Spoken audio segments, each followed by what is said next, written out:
वस्तुतः मेरे पास नया कहने को नहीं है, परंतु ऐसी विचार गोष्ठियाँ आयोजित करने का विचार स्वागत योग्य है, क्योंकि इनमें विचार विमर्श के दौरान अधिक लोगों को अपने विचार व्यक्त करने और शायद सुझाव देने का भी मौका मिलता है। पिछले महीने बम्बई में अनुशासित लोकतंत्र विषय पर सेमिनार हुआ था। मैंने सुझाव दिया कि विषय को बदलकर लोकतंत्र में अनुशासन कर दिया जाए, और अगर आप मुझे अपने विषय में परिवर्तन करने के सुझाव की अनुमति देंगे तो मैं चाहूँगी कि यह लोकतंत्र की चुनौती की जगह लोकतंत्र के लिए चुनौती रखा जाना चाहिए। हमने अपने देश में लोकतंत्र का चुनाव किसी अन्य देश को खुश करने के लिए नहीं, बल्कि अपने इस विश्वास के कारण रखा है कि लोकतंत्र भारत में एकता बनाए रखने और इस आधुनिक विश्व में प्रगति करने का सामर्थ्य देगा। लोग कैसा शासन तंत्र अपनाते हैं, यह उनका अपना मामला है। इसमें किसी अन्य देश को कुछ कहने का अधिकार नहीं है।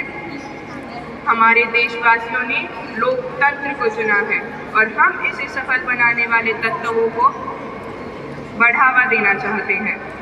कभी कभी मुझसे सवाल किया जाता है, क्या यह पाश्चात्य लोकतंत्र भारत के लिए परदेसी नहीं है? क्या एक गरीब और निरक्षर देश प्रभावशाली ढंग से लोकतंत्र को संचालित भी कर सकता है?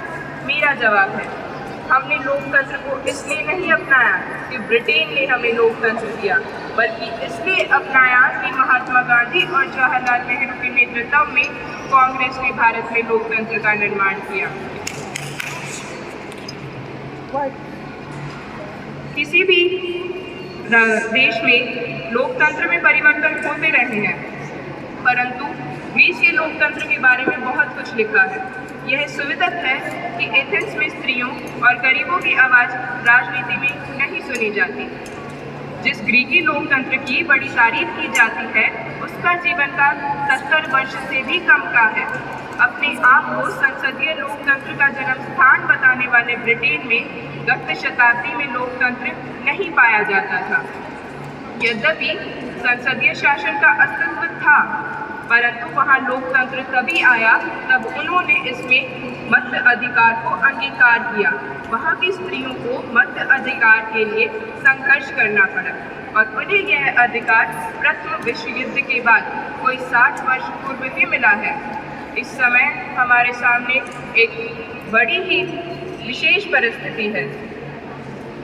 इसमें यही किया जाता है कि किसी को सूली पर चढ़ाने के लिए उसे कोसना शुरू कर दिया जाता है। हमारे साथ भी कुछ ऐसा ही किया जा रहा है। अन्य देश हमें सूली पर चढ़ाने के लिए, अर्थात हमारा नाश करने के लिए, हमारी लोकतंत्री भावना को खत्म करने के लिए हमें कोसना शुरू कर दिया है। इसी के साथ मैं अपने शब्दों को विराम देती हूँ। धन्यवाद।